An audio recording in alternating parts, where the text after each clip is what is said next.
Have you ever wondered why the sweetest souls are there for you or others, lifting them up, pouring out love, carrying your weight or someone else's weight, and the next they're just poof, they're just gone.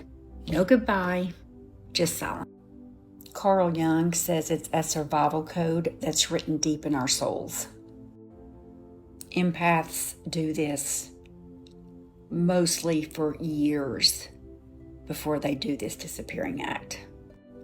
They tolerate what others would find as being just unbearable. Manipulation, criticism, exploitation, gaslighting, the whole kit and caboodle of dark triads. Their conscious minds insist, I must endure, I must give, I must love harder.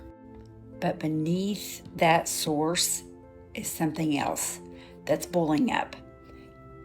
Jung described it as the silent watcher. The empath doesn't realize it, but the soul is gathering evidence for a moment that will arrive like a lightning strike.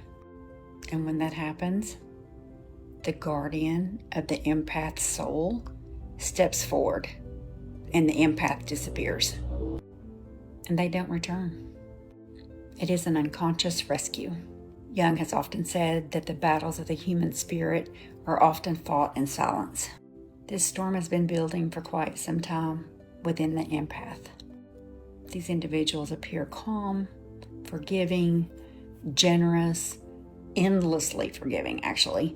They laugh softly at jokes that quietly wound them. They nod gently at requests that drain them. And they continue to give long after their wells have run dry. To their families, they feel or they seem unshakable.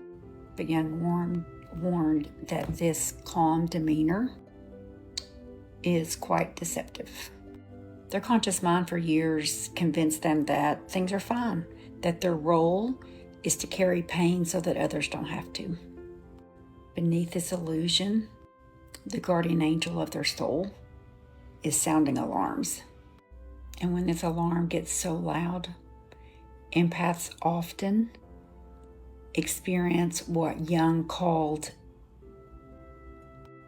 dark night of the soul, or the blackening, when the old self dissolves and the new self hasn't yet risen. Every false smile adds pressure. Every betrayal overlooked becomes another weight on the chest, until finally the unconscious cannot endure anymore, and the empath disappears. And to the outer world, the one that's taken advantage of the empath for so long, it looks like cruelty and coldness. Actually, it's divine preservation. From a spiritual perspective, Jung compared it to the Israelites. Ancient biblical warnings. Once the Israelites escaped slavery, they could never return to slavery. And once an empath sees clearly, they can't unsee. Their departures were not sudden accidents. It actually happens in 3 distinct phases, each building silently to the point of no return. Jung named the first phase the silent alarm. It begins with whispers too faint for the conscious mind to notice. It's the empath's intuition. Their invisible antenna detects subtle shifts, a change in tone, a shadow in the eyes, manipulation cloaked as affection.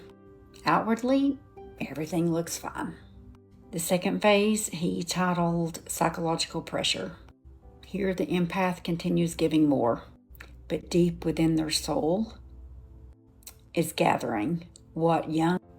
Every false apology they forgave, every boundary crossed adds fuel to an invisible fire. The empath feels exhaustion, yet explains it away. It's just stress, it'll pass. But Jung saw this differently. The unconscious was preparing a break, as inevitable as lightning after thunder. The third phase is the most dramatic emergency override. At this point, the unconscious seizes control. The empath's conscious efforts to maintain control collapses. The departure is no longer a request or an option. It's a mandate. There are 3 doorways as this process goes on. The first doorway Jung called the phantom vanish. This one's probably the most chilling because one day they are smiling and giving and forgiving, and the next day they're just gone. No explanation, no trace, no letters, nothing. Jung noted that these empaths had mastered the art of suppressing every sign of distress. To the world, they seemed endlessly patient, but the unconscious has been counting down the days. The second doorway is the gradual fade. Here, the empath withdraws in subtle ways. Conversations shorten, responses become slower, warmth cools quietly. There are no fights, no storms, only a gentle retreat until the connection is gone. The third doorway he called the boundary explosion. This occurs when months of hidden violations finally collapse under the single moment of one seemingly innocent trigger. So I'll leave you with a question. The next time an empath in your life goes silent or begins retreating, will you see their absence as cruelty or an opportunity to step forward toward your own awakening?